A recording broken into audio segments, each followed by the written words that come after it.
Welcome to Catholic Education Matters, the podcast that celebrates the beauty of Catholic education, highlighting excellence in academics, athletics, and the transformative power of faith.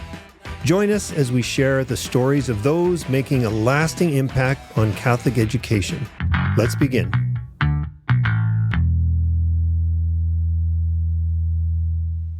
Welcome, everyone. Thank you for joining us here again today. And I am really excited to have Sister John Mary Sullivan. Thank you. And so glad to have you here today. And you are, well, call it working, because it is work. You're here at the Vancouver Archdiocese. That's right. And how long have you been here for? So I've served here for the Archdiocese for almost 10 years now. So I was missioned out here in 2015, and so getting close to the 10-year mark. So then let's go back further. Sure.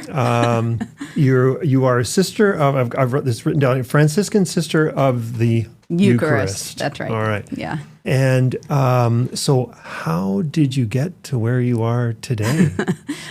Good question. A question that is often asked of religious sisters. So how did you discern your vocation? How did you discover your vocation?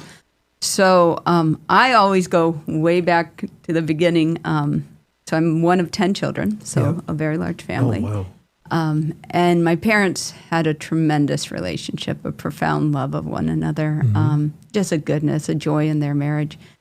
And that could have been radically different. So our oldest brother, John, there were 9 of us at the time, John was hit by a car.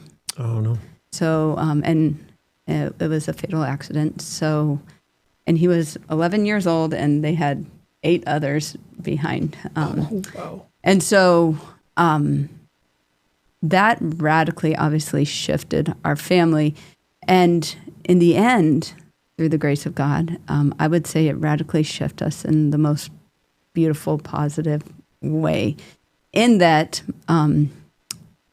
the faith community came around us so strongly, allowed and helped my parents grieve together, together get through the sorrow of the death of their son, their firstborn son, but really accompanied the whole family through that process. And then about 2 years later, our youngest, Pete, was born and sort of sparked life back into the family.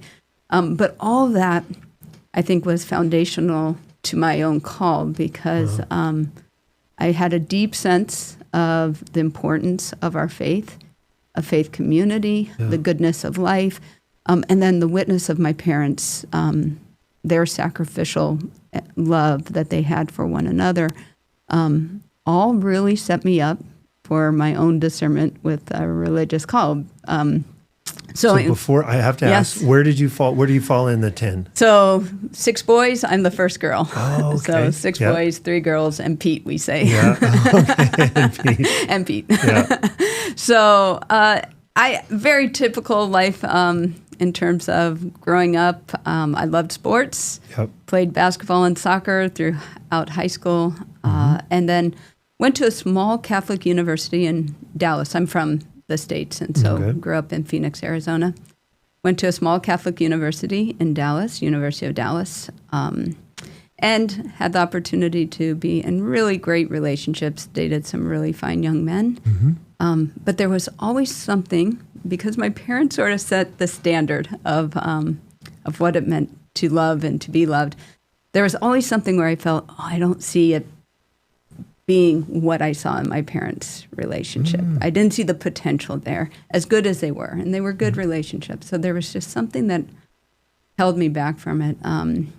But my siblings were all getting married, having children, so there's a natural draw to that. I went then to Washington, D.C. to study at the John Paul II Institute on Marriage and Family. And while I was there, I met our community, the Franciscan Sisters Eucharist. And I started interacting, we do a lot of work on the land, Franciscan. So I would go on Saturdays and work on the land with the sisters. And there was something, at some point, I recognized that the love that I saw in my parents' marriage was possible in terms of my relationship to my community, to this community of women, that for the first time, I saw that potential in my relationship. And so for me, it was relatively easy. Some people really grapple, but it was like when I encountered that and experienced that, and I already had the standard set by my parents, it was clear to me that this was a real, potentially my vocation. And I had the complete support of my parents, of my siblings. They've been wonderful throughout this whole process. But it's a 9-year process of becoming a professed sister. So the early stages are discernment stages, and I gave myself to those early stages. And here I am. So how long has it been then? So from the end of the 9 years. So from the end of the 9 years to now, it was 2012. So what is that now? 2012 was when you graduated, so to speak? Yeah, or moved on? when I made my final vows. Yes, okay. So just over now 12 years. 12 years. Oh, wow. So in those 9 years, you take temporary vows. So 6 years of temporary vows. So that's where we sort of count our vows on. So it's been close to 20 years of vowed commitment. Okay, so earlier on, you do your 6 years of temporary vows. Yes, that's right. So does that mean there's like an out at the end of those still? And then you're committed? Exactly. Okay. So, and it's in a 3-year process. So every 3 years you discern, you speak with the community, and So I have to ask then, during the 9 years, were there times of doubt that you thought, Yeah. I would say probably the most doubt I had was early on in the early. And once again, it was a strong draw to marriage and family life. Yeah. Like I said, my siblings are getting married. They're having children. The beauty and goodness of all that. It's sort of what I always had in mind in terms of living out a vocation of love. And so it was that like doubt in the sense that, can I know the fullness that I've seen lived out in a religious call? And so I had to grapple with that early on. And one of the sisters, who was one of my formators, said to me, this is the essential thing you have to grapple with, because you have to see the goodness of marriage and family life. And you have to have a capacity to be a wife and mother in order to have the fullness of a religious call. Oh. So it has, if you don't have that, then, oh, wow. If you're just going to religious life because the other doesn't look good, or you quit, then it's a running from rather than a running to someone, and so. So that's part of the process. They obviously go through that with you and pull that out of you. That's right. Especially in those first 2 years within our community, it's an intense questioning time. Yeah. And very good. And I would have to say, after that, entering novitiate, where you get your religious name and you get your habit and veil. There wasn't as much of that internal struggle for me. It's just more, how am I going to live this? The day-to-day, striving to live more fully what you believe you're called to. And how has it been? Give us a day in the life or a year in the life, of a religious sister. Yes. What are all these incredible things that you get to do? Because I know there are so many. Yeah, it is really. I have to say, the 9 years of formation are a huge, huge gift, because it's really 9 years of coming to know yourself more deeply, striving to see yourself as God sees you, in order then to allow yourself to be made gift, And it was 9 years of real guidance in that, of self-discovery and growth in my capacity to give myself to love more intensely.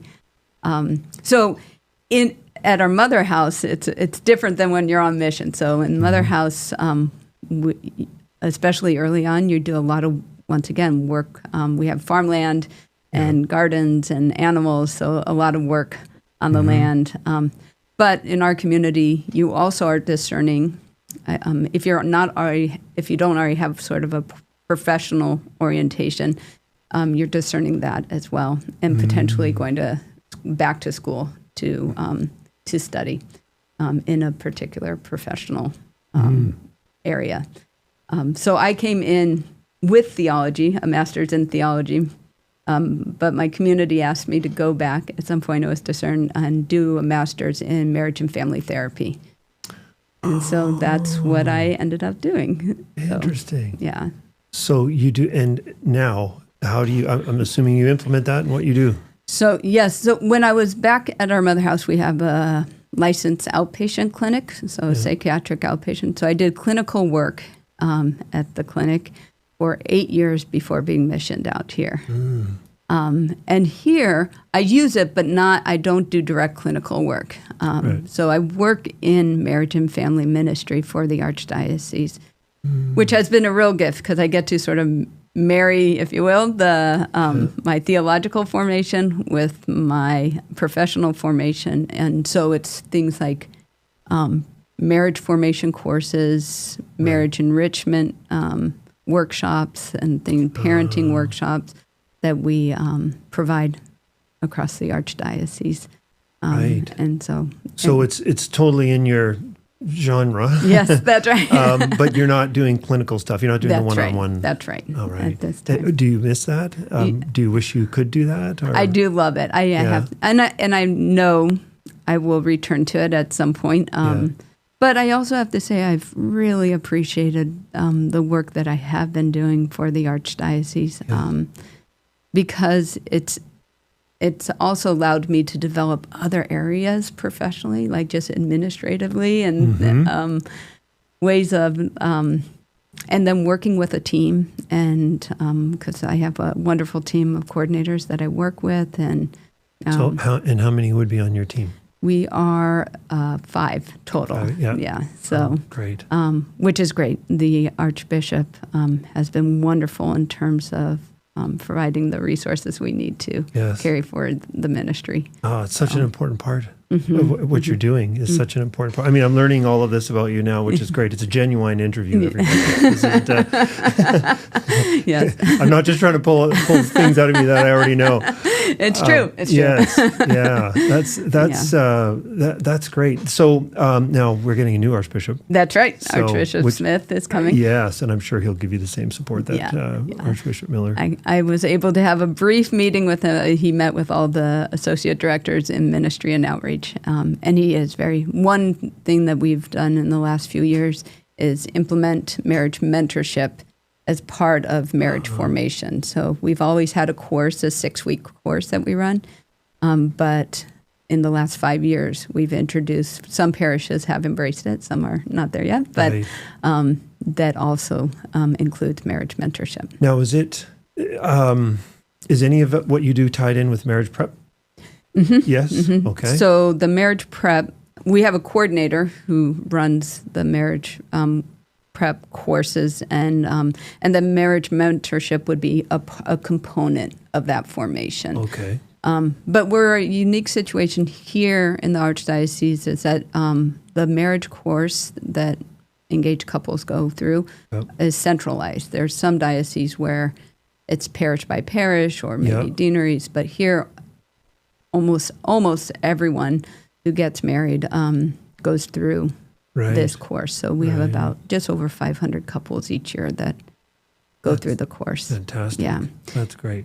What we recognize is that mentorship is key because they can go through a 6-week course and never set foot in their parish church. And mentorship is a way of tying them back to the faith community. If they identify a couple that they can then journey with. Yes.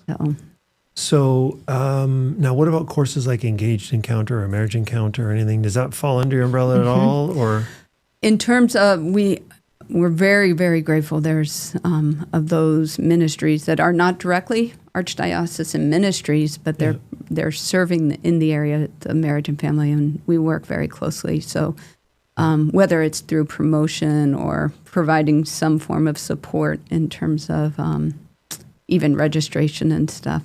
So we work closely with Worldwide Marriage Encounter, both their Spanish association and English speaking. The other great ministry is Retrovi, which not many people know of. Retrovi. I haven't heard of that one. Yeah, it's a wonderful resource for marriages that are struggling deeply.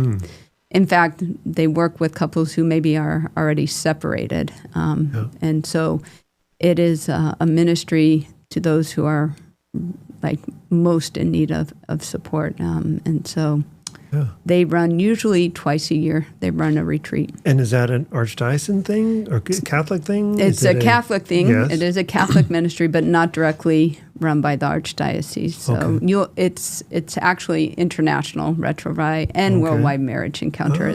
They're both international Catholic Yes, I did know the Marriage Encounter one, but I had the Retrovi one. So one's kind of more enhancing, one might be more rescue. Yeah, so exactly. Yeah. Yes. So, and with Worldwide Marriage Encounter, they can also, those who are struggling, it will be very helpful for them. But we like to remind people that marriage enrichment is important. It's not only when you're struggling, but the potential in your marriage to be flourishing. Yes. It's what God wants and desires for each and every couple and family. And so something like Worldwide Marriage Encounter, a weekend with your spouse, exploring more deeply your relationship and ways you can more profoundly live it is important as well. Yeah. And so, Wow. So much to learn about everything. I know, isn't it true? Relationships, your faith, and everything. We never stop. It's this crazy journey that we're all on. That's right. So now you get to go to. I mean, we're about Catholic education. Yes.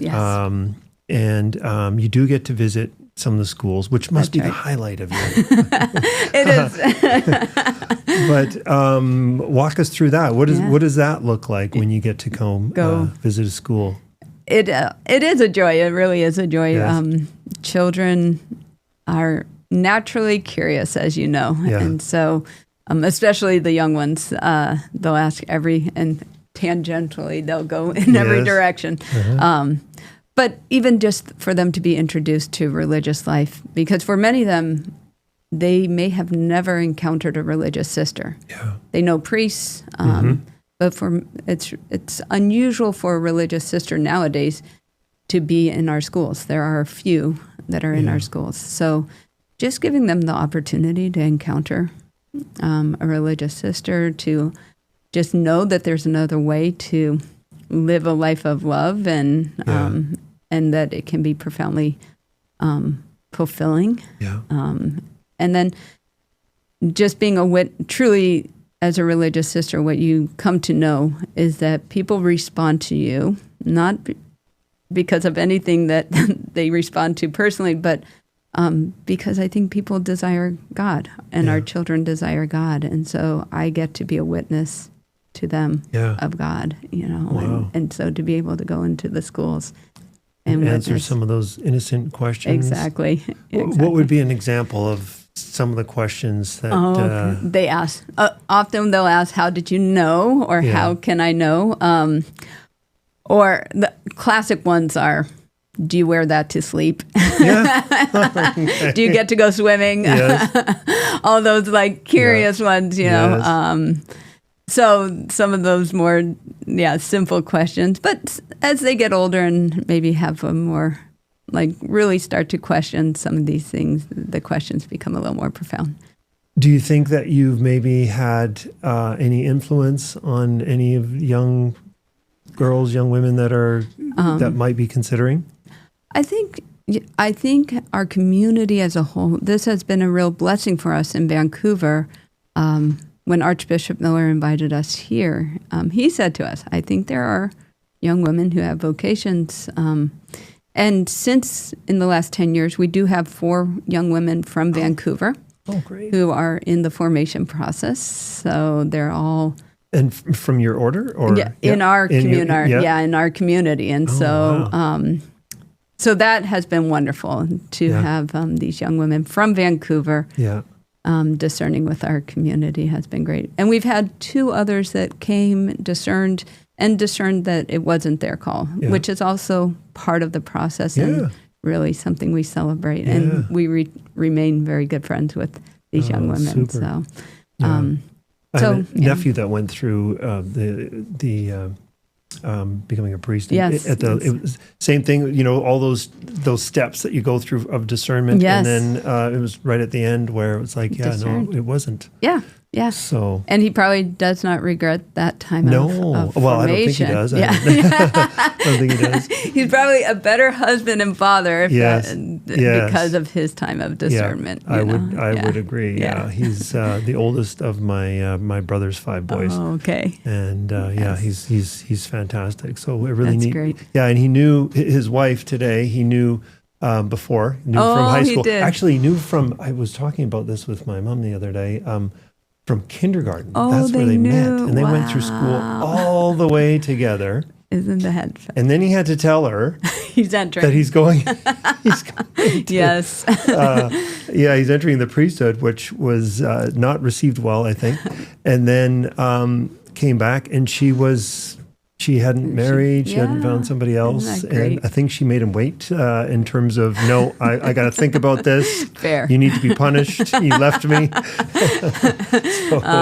Sarah, if you're listening, I'm sorry. I'm making some of the stuff up. But anyway, that's the general story. Yeah, so, that is great. Yeah. So, and I think it was probably a great journey for both of them for in the long both run. of them. Yeah, even though so many of these things you go through might be painful or challenging at the time, but there can be a reason at the end. Always. And it's like, oh my goodness. Always. That's something you learn is that usually the painful struggles are what we learn most from and are formed by. So yes. Well, and nothing worth doing is really easy. That's right. Nothing of any great reward comes easy. That's right.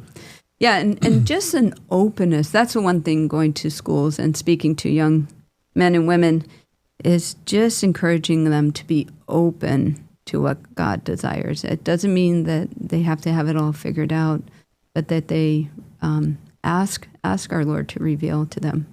And if they can get quiet enough for a moment, they might be able to hear.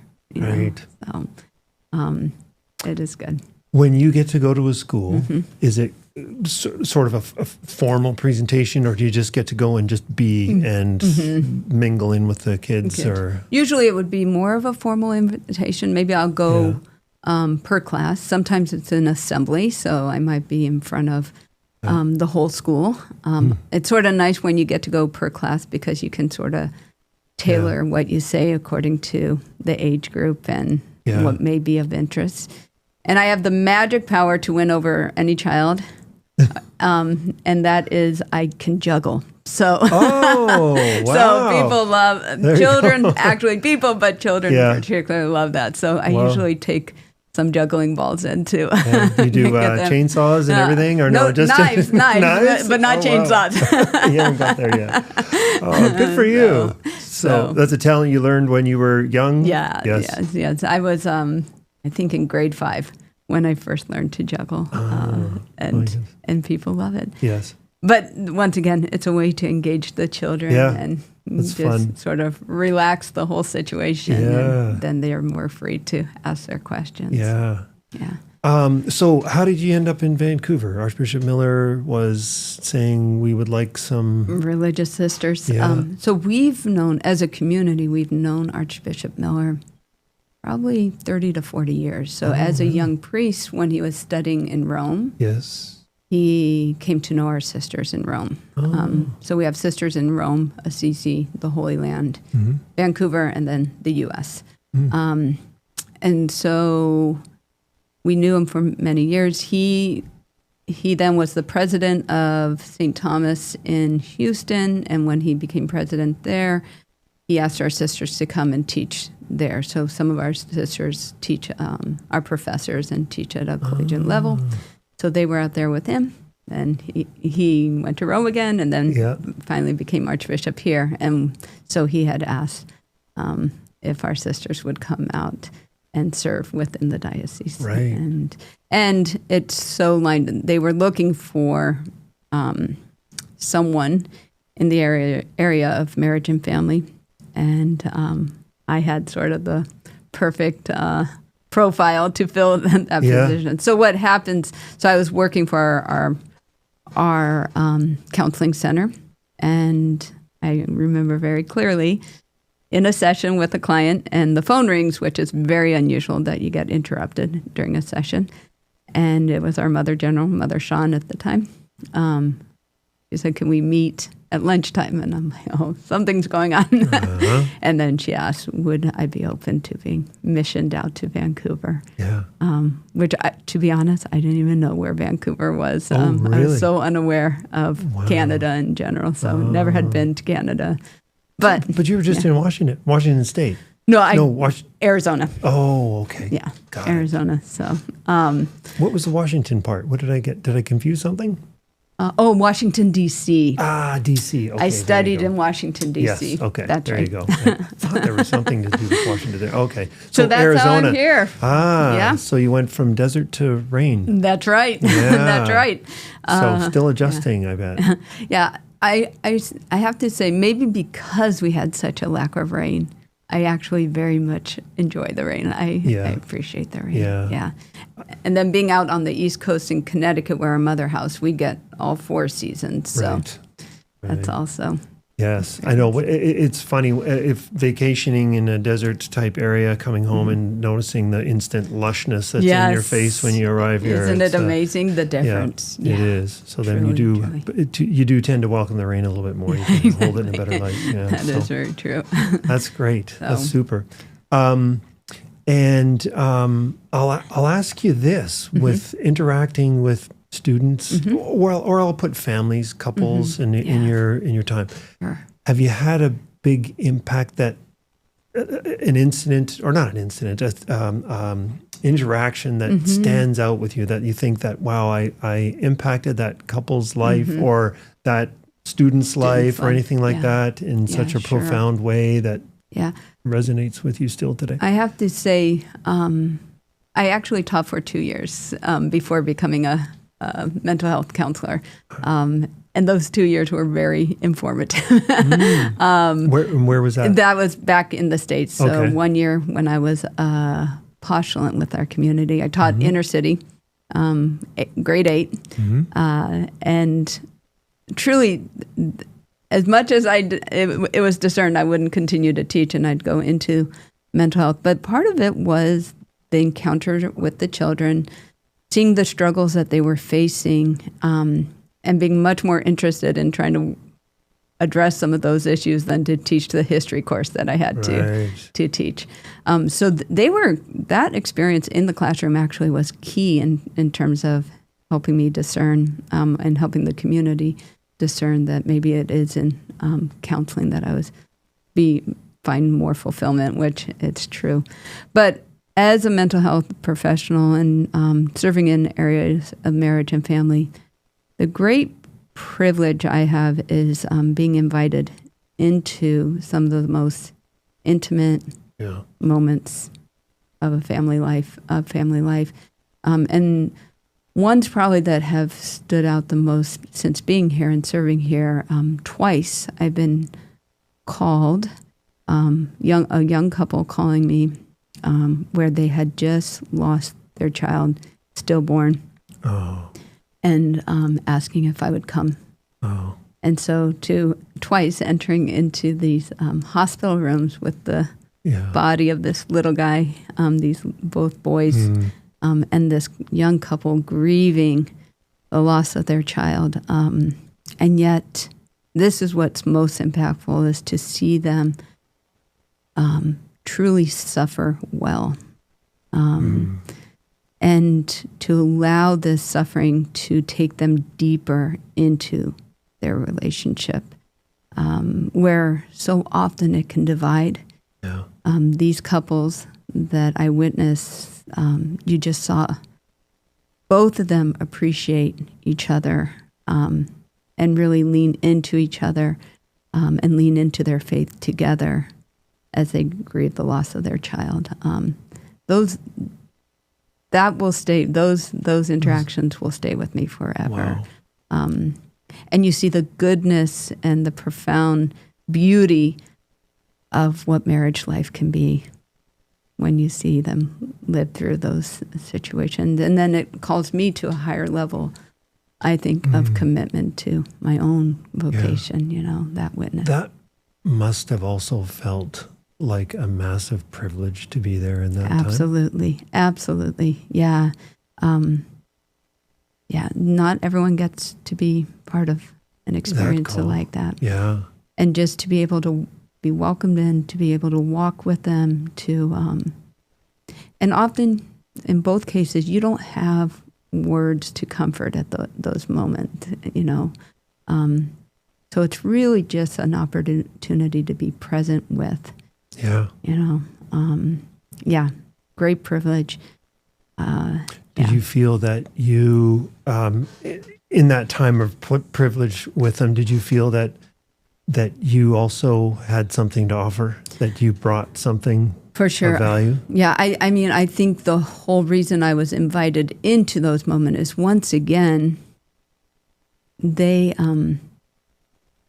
even when it's not at a conscious level, to have someone who represents the faith, someone who represents God in this most vulnerable moment.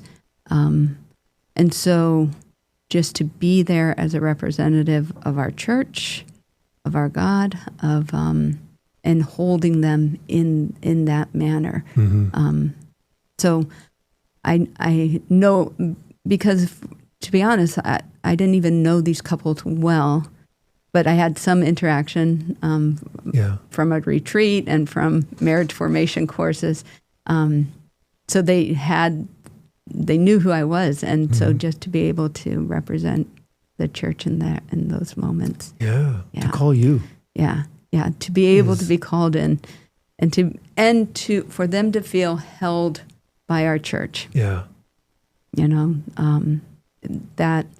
That once again is a great privilege of being called to religious life, is that you get to witness to that. Yeah. I hope you get to share these kinds of stories with lots of people, because it's something that, kids, young adults that are considering being called to That's right. religious vocation of some sort, that they can hear these kind of things of where you can make a difference, in someone's life and have an impact. Yeah, because as you know, our young people, they desire greatness. Yeah. They desire to love radically. In fact, I've heard our biggest problem as a church is that we've been almost not radical enough in terms our young people want to give themselves to something that is radical. Yeah, I agree. And we have the greatest radical call is love to the point of death. Yes. And so if we can put forth, sort of paint that picture for them and say, this is what you could be called into. I think society in general is starving for that today. They don't even know what they're starving, but yes, we don't know what it is. Yeah. We're looking for it online. We're looking for it in the next Instagram reel or what have you, and we're constantly being bombarded with things that really are unfulfilling, but we're being told we should have or should want or should desire. These are the things. If you don't have this, you've failed. Yes, and that's right. It's easy to get caught up in that. Yeah. And our poor young kids today, with our electronics, we're cyborgs walking around with these things. You can't leave home without it. It's like, where's my phone? I forgot my phone. That is so true. It's like, how am I going to get to see the next reel? I'm going to miss something. Yeah. And but they're so when alone. life is staring us in the face, that's right, and we're missing it. That's right. That's right. We don't have the relational anchoring. Yeah. That is so necessary. Yeah.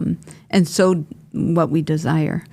And it is interesting because we take the 3 vows of poverty, chastity, and obedience. Some of the kids are like, wait, like when I go to speak to students and they say, and I explain the 3 vows we take. And when so poverty, chastity, and obedience. Yes. And so it cuts across everything our culture says fulfills you, right? Sex, money, and your own freedom. And freedom, you know, whatever you want all the time. Yeah, exactly. So, of course, our children who, even as much as we protect them, they're influenced by our culture like all of us. And so when you say, yeah, I'm never going to have sex, I'm never going to own anything of my own. And if someone asks me to go to Vancouver, I go to Vancouver. You know? So they're sort of thrown by that. A lot of young people are like, wait, and you're happy? You know? I had this one young man,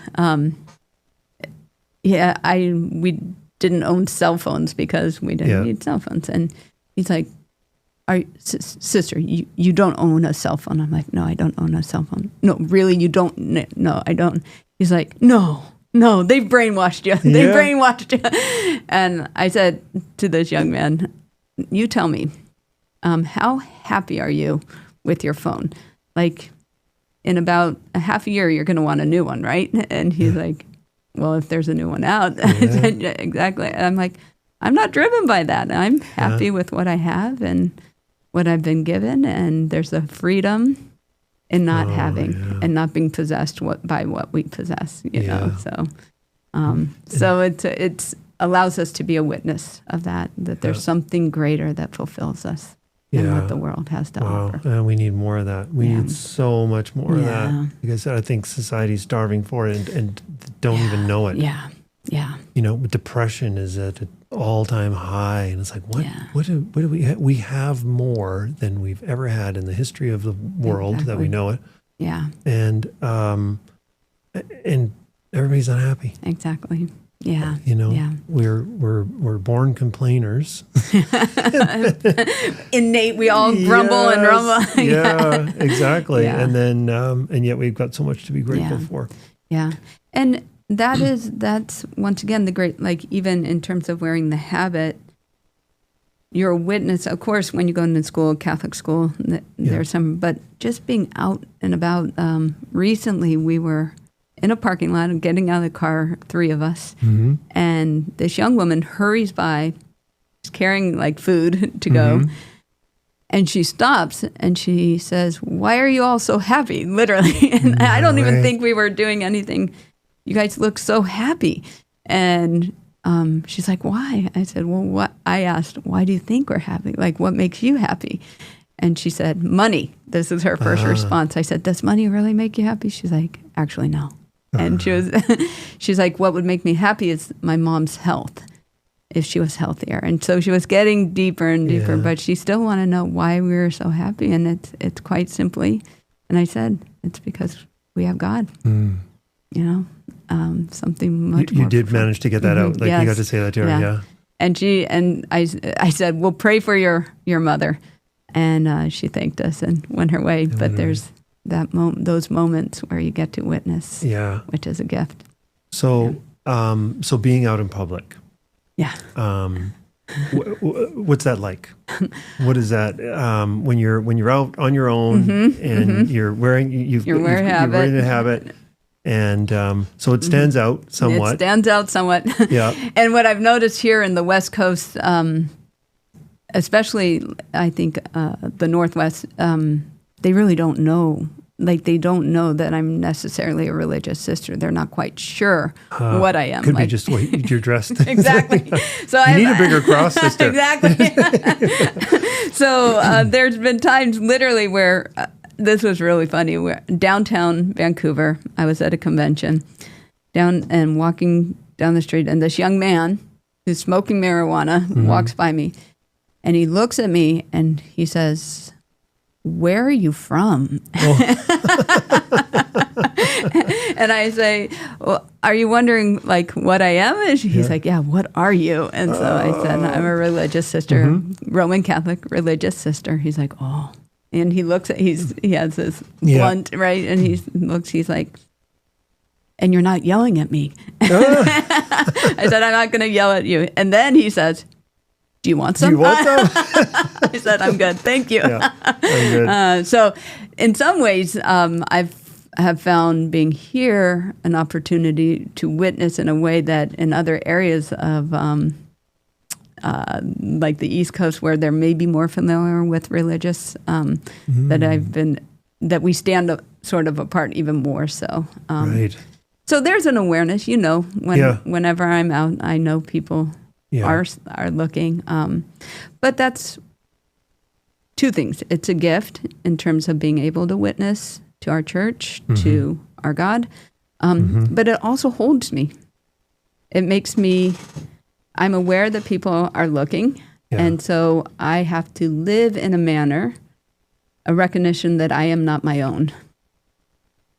That I represent my community, I represent our church, I represent our God, and therefore it holds me accountable to live in a way that speaks of a worthiness to represent that, and so it holds me in terms of how I interact, and even if I get frustrated, or that it calls me to a higher way of being. It does.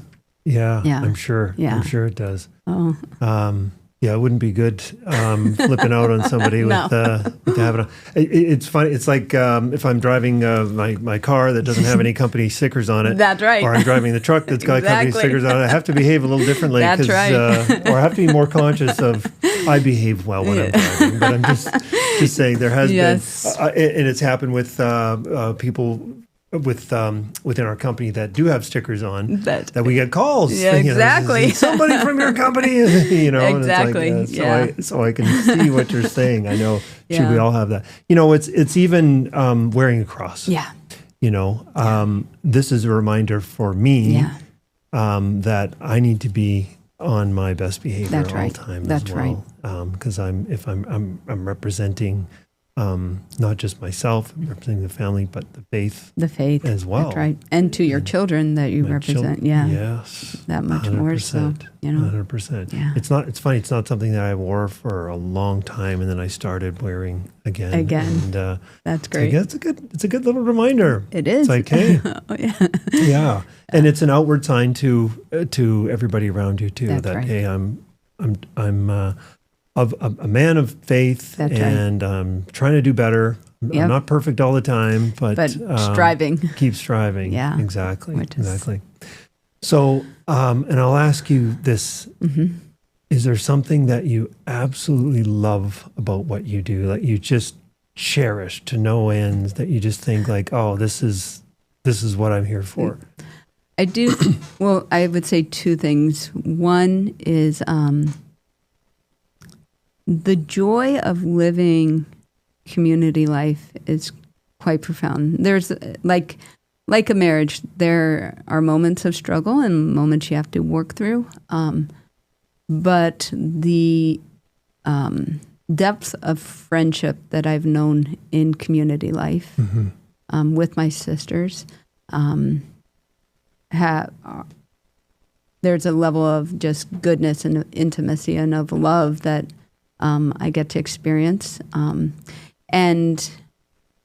in the joys and sorrows of life, that I know that my sisters walk with me, that I'm held. So that's something where, and it's key because that's what holds me as I go out and serve others. Just like a married couple, the strength of their marriage is what holds them as they then serve the needs of their children. Yeah. But how important it is for couples to keep working on their own relationship, because that's their greatest witness to their children. And for me, it's my religious community that holds me. And our founders would say, you can go as far out as you are centered or held by the community. Mm. So it's just, there's such a profound goodness that I've experienced in community life. And then I have to say the opportunity to serve with, here in the Archdiocese, I've had the great privilege of serving with lay men and women, of priests, our bishop, to be able to be to serve and be the fullness of the church, because as we know, our church is made up of the lay faithful, consecrated, and ordained priesthood, and archbishops or bishops. And so being here the last 10 years, I've really been able to have a full experience of being church, Yes. and that is profoundly fulfilling.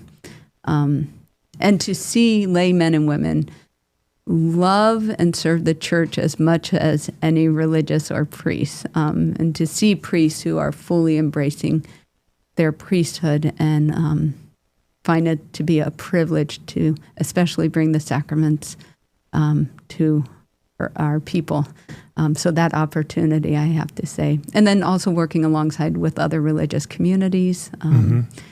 So it's just been such an experience of the fullness of our church. Wow.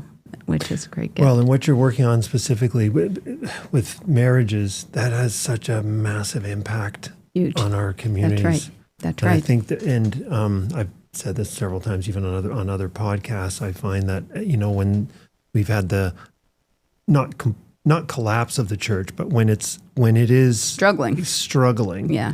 and what it's being replaced by is not something similar. It's either by government or it's by other things that people are chasing.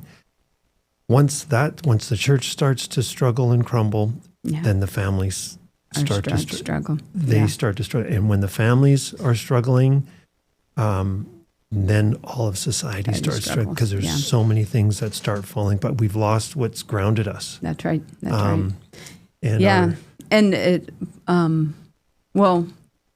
the way back to Aristotle. Aristotle said the central cell of society is the family. And the heart of the family is the marriage. And so that's key. But then Pope John Paul II really emphasized, he would say, as the family goes, so goes the church, so goes society. And so why I find it so fulfilling serving in the area of marriages and family is I really absolutely know that as we strengthen our marriages, as we strengthen our families, we strengthen our church as a whole. And we help parents. Speaking of education, helping parents to truly understand their role as primary educators of their children, and then I also have many opportunities to work with the various staffs of our schools, and to help them see the importance of families in the schools, and that it's a collaboration, that it's not taking over or usurping the role of parents, but it's assisting the parent who is the primary educator in educating their children. Right. So it's so key. It's so fundamental to a strong faith community. Yeah. Kids aren't just learning at school, they're learning at home. And it doesn't mean with formal homework. Exactly. Yes. So, wow. Yeah. Is there, in what you do, you've got so much experience in dealing with families and marriage and what have you. Is there a top one or two or three things that you think maybe couples have a false expectation going into marriage of what marriage is supposed to be like, and then it, the flame starts to flicker over time, or it starts to fade, and then is there three key areas that you think now I've just picked a random number of three, but it might be one, it might be the key area that helps a family and more specifically a marriage stick together. Yeah. I think couples have to be willing to battle for their marriages. That they together fight to keep that love. That's why it's so important to not sort of stay complacent. We're good. Yeah. That's always a worry when you hear a couple say, we're good. Yeah. Versus striving for the greatness. Because it's life in general, but as a couple, you're either growing and developing and deepening your relationship, or really you're sliding. You don't just stay. Ooh, those are tough words. Yeah. And so to battle for it, like to be willing to battle for. And what does that look like? What is that practically speaking? I think what it looks like often is a recognition of, this is the challenge, of daily dying to self. To put the good of the other first. Oof. That's what love, Aquinas' classic definition of love, is to will the good of the other. And to find daily little ways to will the good of your spouse. Daily choices and decisions, aren't they? And sometimes they're in the smallest but most meaningful ways. Right. It could be he's been out late and the garbage has to go out. I'll put it out so when he comes home, it's out. It's out. It's little. I really believe it's in. And this is the thing. If you work on it, if you work on willing the good of the other daily in those small little ways, then when it becomes big, when you really have to face a big moment in your marriage, you are much more ready to give yourself over to that. Because all those things are, those are decisions in love, yes, aren't they? That's right. It's a choice. It's a choice. Yeah. Love is a choice. And when you enter into marriage, you make the choice, a lifelong choice. And so it's that battling and being willing in those day-to-day decisions. I have if you don't mind, a story of my dad. So my father died, I think, 15 years ago now. So he, on the day he died, he got up. He'd always get up early, go for a bike ride. And he had a heart condition, so he got up early, was going to go for a bike ride, and had a massive heart attack. And my mom heard him. Sorry. Yeah. You know what? The beauty is he was prepared. He was a man prepared for death. So, so massive heart attack, falls to the ground, to the floor. My mom hears and comes out. Rushed to the hospital, and he ends up dying in the hospital. So my mom comes home, and she sits down at the dining room table, right where my dad had fallen. And she looks down, and my dad had brought the newspaper in and opened it to her favorite section, with all the word puzzles and things that she loves to do.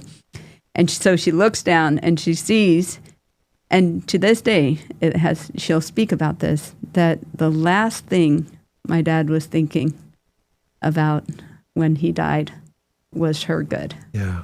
In such a simple way. Wow. And such a simple act. Oh, that just for the rest of her life, she knows her husband. Oh, do we ever need those reminders? I need that reminder. I do. Little things. My wife's listening. If she watches this, she's going to be going, okay, so what are you doing for me today? So, dishes need to be done. Yes. But I really do think it's those day-to-day dying to self. Yeah. For love of the other. Yes. Yeah. The other thing I think in terms of relationship with our children, with your children, within the family, that you really give yourself to the relationship, especially with the children who maybe are walking away from the faith or are living lifestyles that are contrary to what you had hoped for them, that you keep working on the relationship, keep bridging the relationship, because it's in the relationship that if you have a healthy, good, strong relationship with your children, then you can challenge them in ways in how they're living, in what they're choosing. Because you'll have developed that rapport, the respect, exactly. And they'll listen, or more likely to listen. Yeah, exactly. They might push back, but they might push back in a different manner than if you're holding them in, and they really truly believe you delight in them, that they really truly believe that you desire that relationship with them, And so I think continue working on those relationships with our children, very, very important. It is. We play Uno a lot at especially with my youngest one, Annika, and she's good at it. She kicks my butt every now and then. But it's a little thing that, especially even if we're bickering or this or that, or it's like, you know what? Okay, it's 15 minutes before you go to bed. That's a couple games. That's great. Yeah. And it's funny. I just see her demeanor change totally. Like right there. Oh, we're doing Uno? Yeah, okay. Exactly. And even if it's just a few minutes with Dad and we're just talking and, complimenting each other or razzing each other about our cards or whatever. I try to do those little things just to try and stay engaged as much as but it's hard. Yeah, it's very hard. Easy when you're trying to get things done to just ignore. Yeah. It's like, okay, you're good over there? Okay, good. We're good. That's another decision. It's another choice that we're making to go up or to go up and say a prayer before they go to bed. That's right. So, that's right. Yeah. That moment, soften their hearts in some way, and so you connect. There's a Dr. Neufeld who does a lot with parents in terms of their relationship with their children. And he will say, you need to connect before you direct. So get their eyes, get their hearts, and then you can say what you need to say. And I think that's great within the family. I think we could all learn from that within the church. Yeah. Does a pastor have the hearts of his people? Ooh, those are great words. Yeah. Connect before you direct. Yeah. You say that as an employer as well. Like, absolutely. A coach, a coach. When he has his players' hearts, he can ask them to do anything. Right. Yeah, that's right. That's right. Well, that's wonderful. Sister, thank you so much for your time today. Thank you for what you do and for your commitment to your faith and to what you do here, the Vancouver Archdiocese. I'm sure so many families have benefited from it, and I have benefited from having you here today. It's my pleasure. Hearing you speak. Yeah. And I'm sure everybody tuning in and listening to the podcast are going to really enjoy the words thank you. That you shared today. So, and we hope to get you out to our school. That would be wonderful. As well. And that you might be able to engage and encourage some kids and give them some hope in areas as well and some options. Yes, so, that's right. Some things to consider. So, absolutely. Thank you. And just for all those who are listening to know that we as a community pray daily for our families within the Archdiocese and for their needs. So we'll continue to pray. God bless you for that. And we'll pray for you as well. Thank you. All right. Thanks, everybody. And be sure to like and subscribe for Sister John Mary. We really appreciate everything you do. So thank you all. And we'll see you again in a couple of weeks. Thank you for listening to Catholic Education Matters. If you enjoyed this episode, please follow the podcast on your favorite listening platform, rate it, and also leave a review. Don't forget to share this episode with your friends and family to help spread the word about the impact of Catholic education. Be sure to listen again.